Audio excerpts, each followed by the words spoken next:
வணக்கம் மக்களே, சற்றுமுன் கிடைத்த தகவல் ஒன்றை பார்க்க போகிறோம். 205 தொகுதிகளில் முன்னிலை முதல் இடம் இந்த கட்சிக்கு தான்.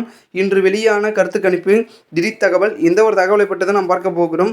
தகவலை பார்ப்பதற்கு முன்னதாக நீங்கள் நம்மளுடைய சேனலுக்கு புதிய பார்வையாளர்களாக இருந்தீர்கள் என்றால் மறக்காமல் நம்மளுடைய சேனலை சப்ஸ்கிரைப் செய்து வைத்துக் கொள்ளுங்கள் மக்களே. கூட இருக்கக்கூடிய பெல்லைக்கனும் ஆளில் கொடுத்து வைங்க.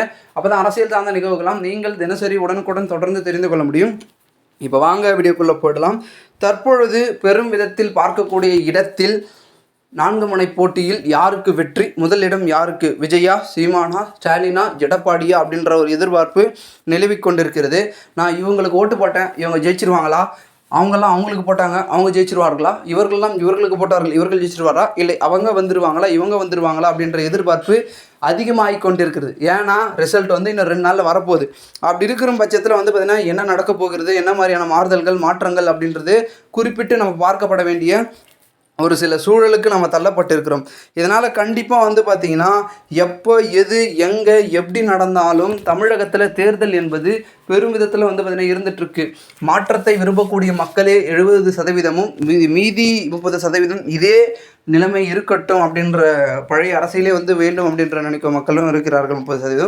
ஸோ இப்படி இருக்கும் பட்சத்தில் பார்த்திங்கன்னா ஓட்டுக்கள் எப்படி பார்த்திங்கன்னா மக்கள் பார்த்திங்கன்னா போட்டிருக்கார்கள். ஓட்டுக்கள் பிரிய போட போகிறதா, இல்லை எந்த மாற்றமும் இல்லாமல் அதே நிலைமையிலே பார்த்திங்கன்னா ஓட்டுக்கள் செல்ல போகிறதா? ஆனால் பார்த்திங்கன்னா சொல்கிறவங்க என்ன சொல்லிட்டு இருக்காங்கன்னா, தற்பொழுது இல்லை ஒரு சில கணிப்புகள்லாம் பார்த்திங்கன்னா இல்லை மீண்டும் இதே ஆட்சிகள் மீண்டும் அதே தொடரப்போகிறது, மீண்டும் இவர்கள் வரப்போகிறார்கள், அவர்கள் வரப்போகிறார்கள்.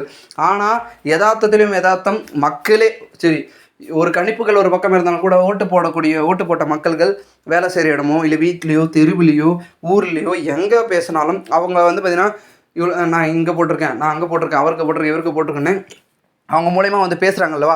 ஸோ அந்த இடங்கள்லேயே பார்த்திங்கன்னா அந்த கணிப்புகள் ஆரம்பிக்குது. ஓகேங்களா, கணிப்பு பார்த்திங்கன்னா ஊடகங்கள் தான், செய்திகள் தான், பெரிய பெரிய நிறுவனங்கள் தான் பார்த்திங்கன்னா பேசணும்னு அப்படி இல்லை.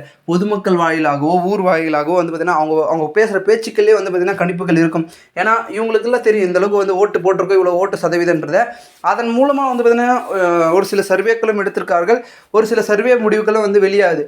அதில் யதார்த்தத்தில் பார்த்தால் கண்டிப்பாக மாறுதல் என்பது வரப்போகிறது அப்படின்றது யதார்த்தமாக தெரிகிறது. கண்டிப்பாக பார்த்திங்கன்னா 4/5/2026 பெரும் விதத்தில் பார்த்திங்கன்னா தமிழகமே காத்து கொண்டு இருக்கக்கூடிய நாளாக பார்க்கப்படுகிறது. மாற்றம் நடக்க போகிறது, நடக்கக்கூடிய நாட்களும் நெருங்கி கொண்டிருக்கிறது அப்படின்னே சொல்லலாம். ஓகேங்களா, கண்டிப்பாக பார்த்திங்கன்னா இனி வரக்கூடிய நாட்கள் என்பது மிக முக்கிய நாட்களாக பார்க்கப்படுறதுனால எதிர்பார்ப்பு இன்னும் அதிகமாயிட்டிருக்கு. பார்ப்போம் என்ன நடக்கிறது, என்ன மாதிரியான மாறுதல்கள் மாற்றங்கள் அப்படின்றத. மேலும் இந்த ஒரு தகவல் பெரும் விதத்தில் பார்த்திங்கன்னா அரசியல் வட்டாரத்தில் பேசப்படுவதை நாம் காண்பித்து வருகிறோம். இந்த ஒரு தகவலை குறித்த பொதுமக்கள் உங்களுடைய கருத்துக்களை நீங்கள் கமெண்ட் மூலமாக தெரிவிங்கள். போன்று நீங்கள் அரசியல் சாதனை நிகழ்வுகளாம் தினசரி தெரிந்து கொள்ள நம்மளுடைய சேனலை சப்ஸ்கிரைப் செய்து வைத்துக் கொள்ளுங்கள். நன்றி, வணக்கம் மக்களே.